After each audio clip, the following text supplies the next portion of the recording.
Hi everyone, this is Anders Ibsen with Windermere Professional Partners, managing broker of Anders Ibsen Homes. Let me start by saying that if you're watching this video, I'm really sorry for your loss. Estate sales are no fun.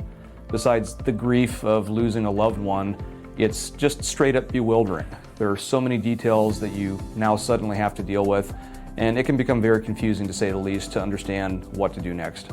So my intent with this video is to help you out with a solid process that not only makes you financially whole at the end of your transaction, but gives you the best clarity and peace of mind too. So let's take a look. Our first step is to start with low-hanging fruit.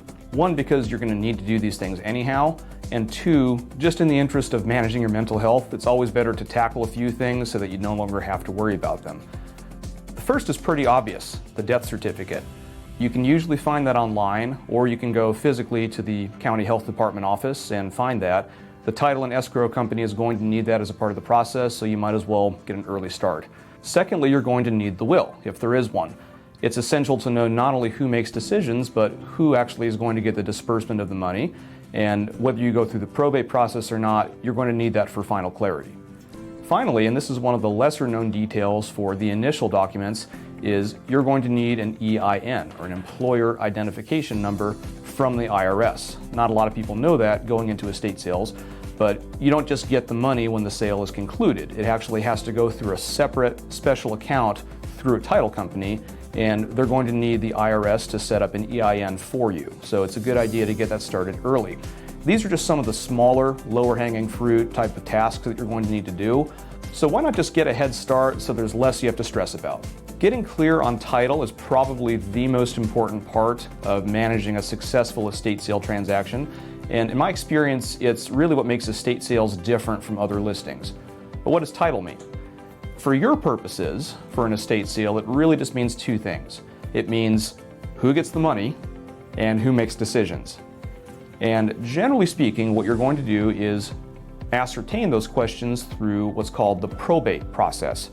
Now, probate is just a fancy way of saying that there's going to be a legal process through the court where a judge reads the will or other findings of fact and determines who the decision maker is for the estate. This person is called the personal representative. And then also determining who the heirs are, who the actual beneficiaries are to collect the net proceeds after the sale. Now, probate has advantages of making the process very clear. You have a pretty obvious understanding of what's going to happen next. But there are certain things you have to plan for. Namely, probate is not free and it's not fast either. Generally, it's going to take anywhere from 6 to 8 weeks for probate to work its way through the court system, and you're definitely going to need a lawyer. So you should budget at least a few thousand to possibly several $1,000s, depending on the complexity, for a good attorney to help you through the process. Now, technically, you don't need probate if maybe there's just 1 or 2 heirs to the estate and you're in full agreement on everything. There actually is a method called the lack of probate affidavit, where basically all of the intended beneficiaries of the estate from the will can jointly make decisions. So that means if there are, say, 2 or 3 siblings who survived the deceased, then all 3 of them, if they're the only heirs, would have to then sign the listing agreement, sign the purchase and sale document, and make all the important decisions together. Now, if there's harmony and you know for certain that you're the only heirs, then potentially that can work, and that can have the advantage of moving a lot quicker than probate if you have to make very quick decisions, and you might save some money on lawyer fees. However, there are definitely legal and financial risks associated with lack of probate. So if it's just 1 or 2 surviving heirs, maybe that's one thing. But if there's any potential for disagreement or ambiguity, you're almost always better served by working through the probate process and just planning ahead for maybe that 6 to 8 week time period. And if you ever need recommendations for good probate attorneys in the area, good title companies, estate sale companies, what have you, I'm always happy to have that conversation with you too. Condition has a powerful influence on how much your home sells for. Generally, buyers are going to pay a premium for a house that's in great shape, and they're going to expect a discount if the home needs some work. That much is obvious, and estate sales aren't really that different from other houses when it comes to how condition affects the final sale value. With estate sales, what I've found is generally it's all about finding that sweet spot. It's about finding what are the most economical repairs or modifications that will get the most buyers in the door and not just make the home sell for more, but give you the highest net proceeds at the end, meaning that you make at least as much, if not more, than the money you put in. You definitely do not want to overpay when making improvements. So generally, remodeling a kitchen or making an extensive improvement is not an economical choice prior to listing. So regardless of where you arrive on whether to update your home, whether to make repairs, or just to sell as is, generally you're always better served by really being meticulous about depersonalizing your home so that the average person who looks at it online sees it as theirs versus someone else's. So that means engaging a good estate sale company or even just a junk hauler. And if you ever just need consultation on what that might look like or what those bids might come out to, then definitely include that when you're investing some time interviewing listing agents for listing your estate sale, to ask them about their process for that.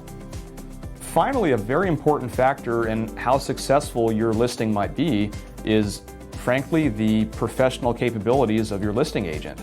When you are interviewing a listing agent for your estate sale, don't just ask about generic experience, like how many years have you been practicing real estate, or even general volume, like how many homes have you sold recently. Make sure to ask about their estate sale process in particular. How many estate sales have you successfully listed? What is your process for listing an estate sale, and how might that be different than a generic listing? And see what kind of answers you get.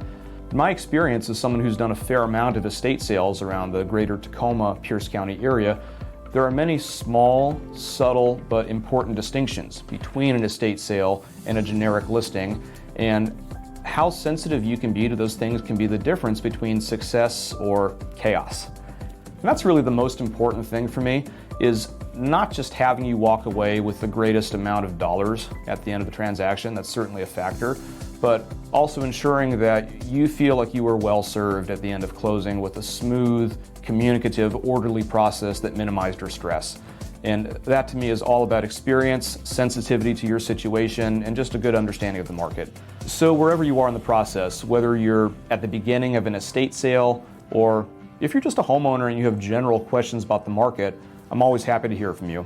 Feel free at any time to call, text, or email me, and I'd love to hear from you. Keep the questions coming, and thank you so much for watching. Have a great day.